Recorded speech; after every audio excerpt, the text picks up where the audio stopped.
Hey, Steve Jolly with the Home Buying Skills channel. Today's show, I want to give you a warning. You need to know this about the 2023 market, and I'm going to expose it. Are you ready to get started? Let's get to business.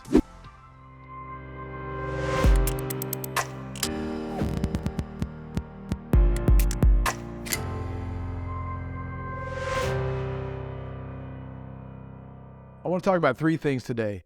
Some recent headlines, how you should respond to those headlines, and what I'm trying to do. All right, so let's dig into those recent headlines.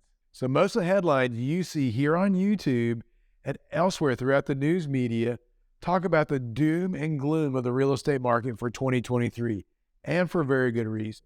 That's because doom and gloom is what it takes to get massive amounts of attention, views, clicks on their videos, on their news stories. And it's those views and clicks where they generate their advertising dollars. Now, if you're not sure, hang around for a second and I'll prove it to you. Now, here's a handful of some actual headlines that I read recently that had tons of engagement online. The first one, something big is about to happen to the real estate market. The second one, home prices fall from an insane peak. Number 3, the housing market is imploding. Number 4, trouble ahead, the 2023 housing market forecast. And number 5, uncertainty from the housing market grows. Now, all those sound scary, but here's the actual research and data from Zillow. Right now, today, the average home price in the U.S. is a little over $328,000, and that is 8.7% higher than it was on the same time last year. But I thought prices were imploding.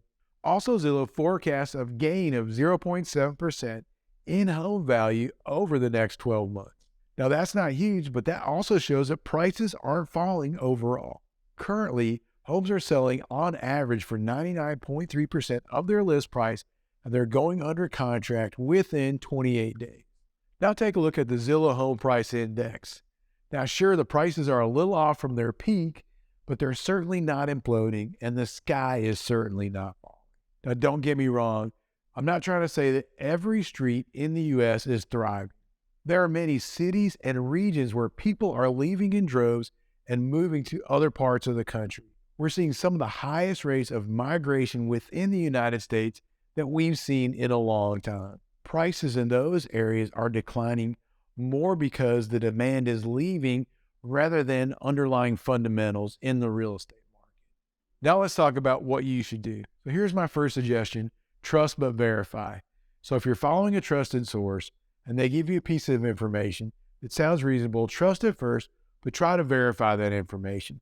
Does what they're saying make sense with the local information that you have available to you? It's always a good idea to check your information against verifiable sources. What I'm afraid you'll find in many cases that people are simply exaggerating about the state of the market in order to gain your attention.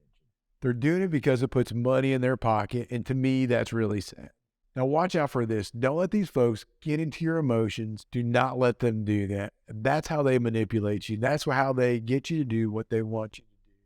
So don't allow these people to get into your emotions and manipulate you. That's their goal, and you'll make better decisions if you remain calm, keep your emotions under control. And also, don't be one of those folks cheering for the housing market to crash just because you haven't jumped in yet. Because what you're really saying is you want all your family, friends, and neighbors who are already homeowners to suffer so you can get ahead. So you might ask, what am I trying to do? So I'm trying to balance out all the negative news based on feelings with reliable sources of data and facts that you can count on. I'm also trying to provide verifiable data so you don't have to take my word. You can check it yourself. I believe educated consumers make the best decisions. So a big part of my job is to help you understand all your options and why some are better than others. My overall goal as your real estate broker is to tell you the truth, to always do what I say, and to treat you the way I want to be treated. Now, you might see me use a negative headline just like I did in this video to get your attention, but I'm going to tell you the truth in the video, online or in person. And I also expect you to trust and verify me too. And if you want to dig deeper, don't hesitate to ask me for the details on the data. Thank you for watching this video on the housing market. If you liked it, click the like button to let us know you enjoyed it. If you have any questions, leave them in the comment section below, and I'll be sure to answer each and every one of them. And be sure to subscribe and hit the like button so you never miss another episode. Take care and have a great day.